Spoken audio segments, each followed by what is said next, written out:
Hello everyone, I'm Iron Phoenix and welcome to Hellion. The game has changed in new and interesting ways, and there's still some bugs, certainly, but it's looking like it's in a very good state at the moment.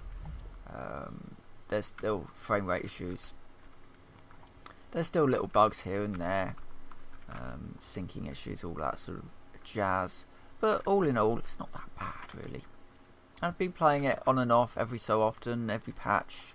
Or not every patch, but every so often, you know, pick up the game and mess around with it a little bit more.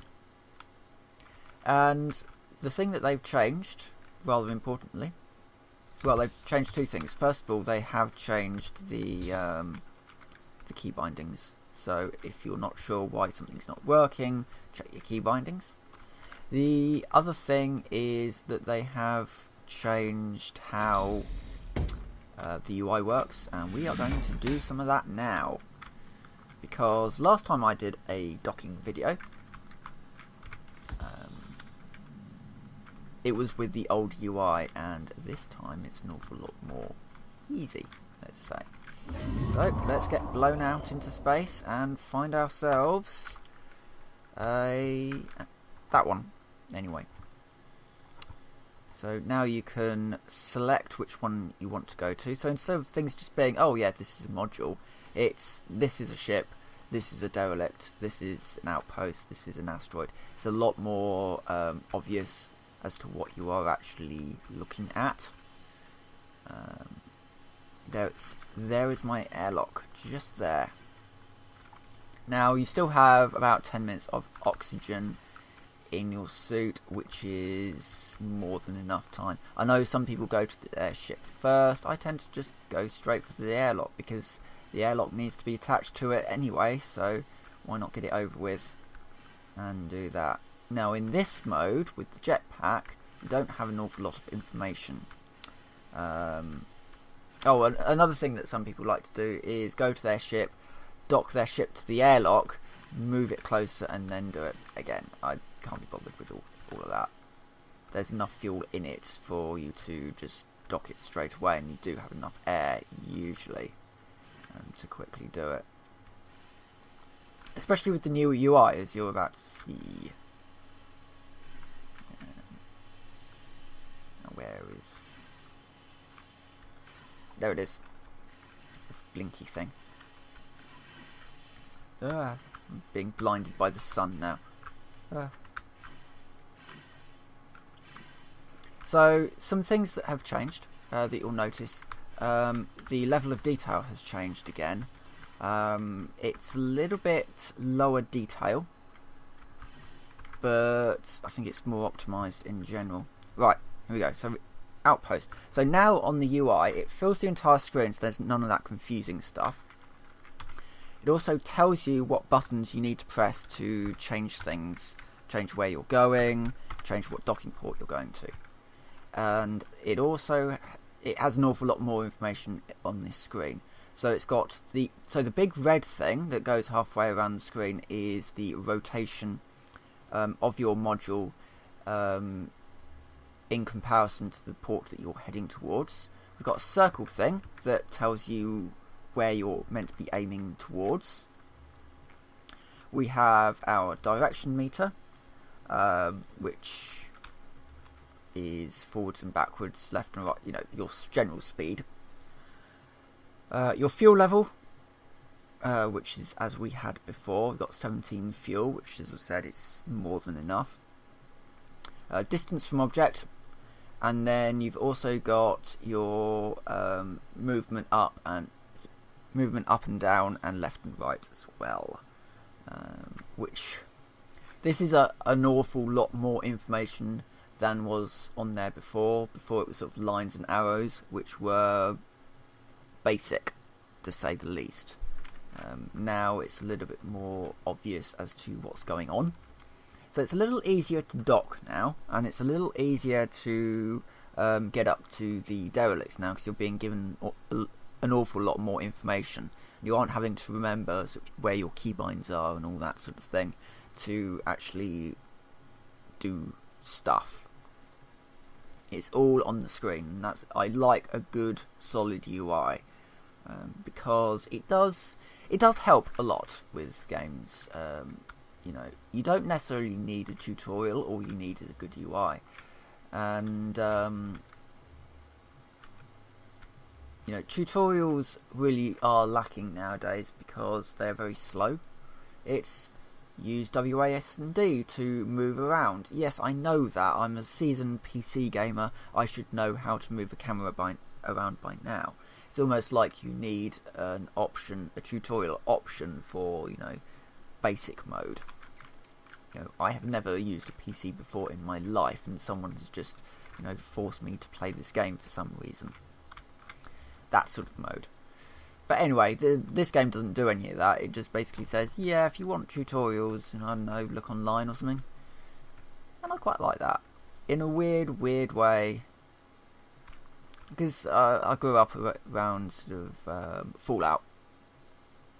Those sorts of games. And they were not forgiving at all.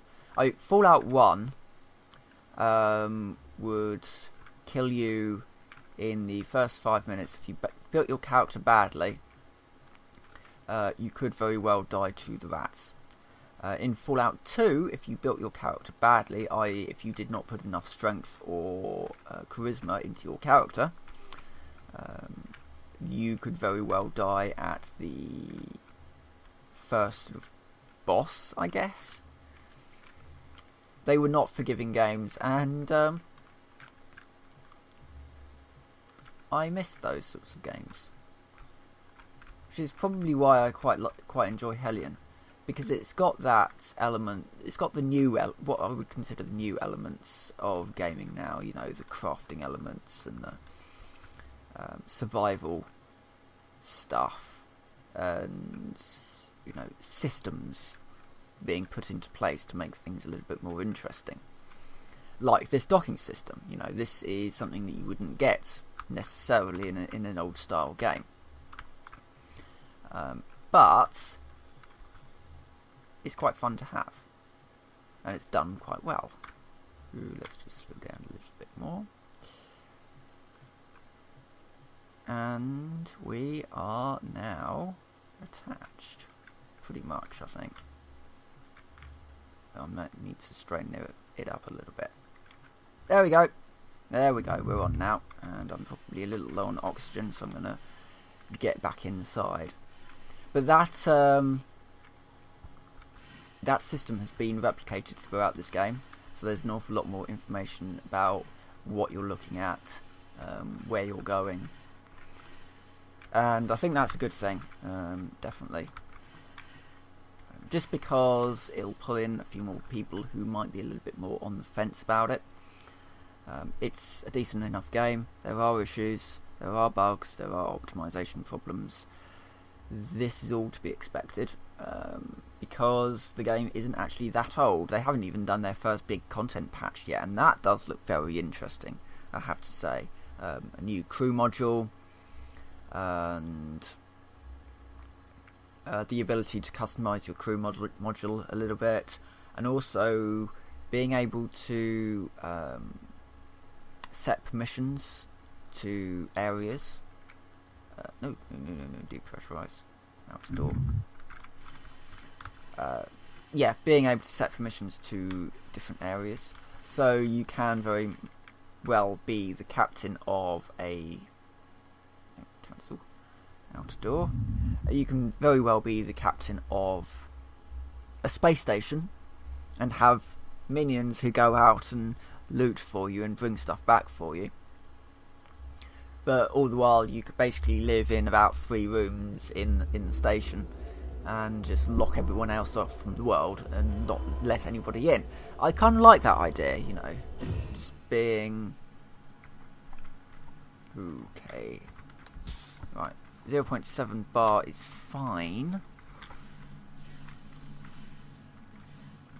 I would like that to be a little bit higher, but I suspect my air is having problems. Right.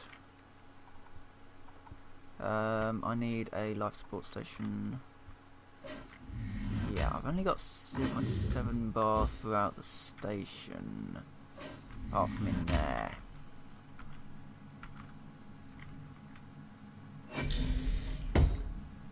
Yeah, this just knocked me out. It's fine.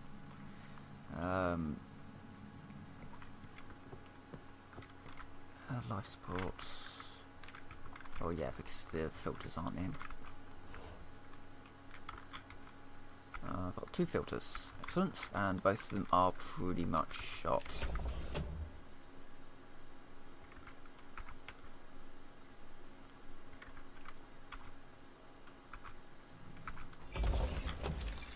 Hopefully that will get the air systems online now. Pressure is 1. Is that pressure throughout the ship? No. Right, okay, what I've got to do, basically I've got to manually equalise the pressure throughout the ship. And something's not right here. Air filtering is offline. Yeah, because the pressure regulator is shot, I think. It says pressure regulation active, but that pressure regulator is 14%. And that air filter unit is 36. So I think if we can get a new pressure regulator in there.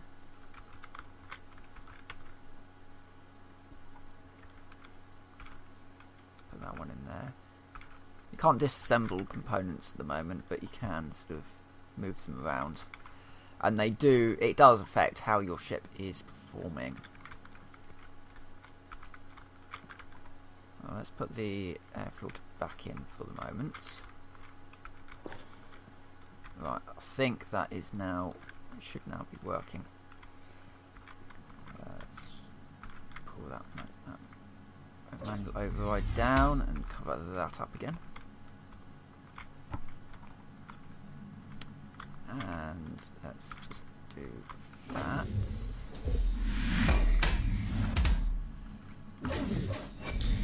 Yep, so now we're at automatic doors, and all the pressure is now fine again. Yay.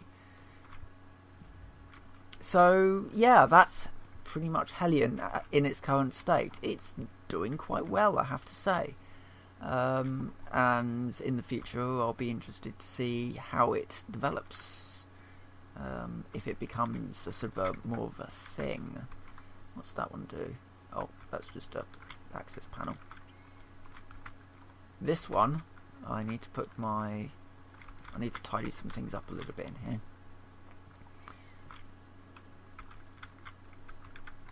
If I put that into,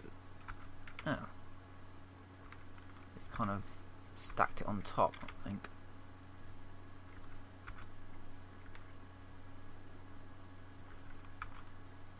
Well, okay, it's in now anyway. Maybe it's because it's actually upside down, I think. I don't know. It seems to only be using 2 slots, which is weird. Oh well. So yeah, that's been Hellion. That's been the changes of Hellion anyway. And yeah, so thank you very much for watching, and I will see you next time.